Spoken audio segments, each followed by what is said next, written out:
కర్ణుడు ద్రౌపదిని అవమానిస్తూ 5 భర్తల కంటే ఒక భర్తే మేలు అని ఎగతాళి చేశాడు. దుర్యోధనుడు మరింత నీచంగా రా నా తొడమీద కూర్చో అని పిలిచాడు. ఆ మాటలు భీముని రక్తాన్ని మరిగించాయి.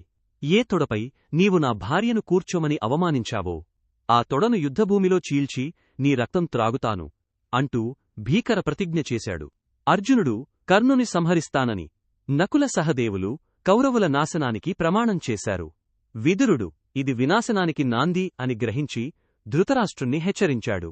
భయపడి ధృతరాష్ట్రుడు సభలోకి వచ్చి ఆ ఘోరాన్ని ఆపి ద్రౌపదికి 3 వరాలు ఇచ్చాడు.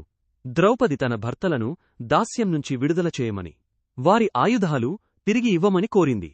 ఇవే చాలనగా ధృతరాష్ట్రుడు జూదంలో కోల్పోయినదంతా తిరిగి ఇచ్చాడు. దుర్యోధనుడు కోపంతో సభను విడిచిపోయాడు.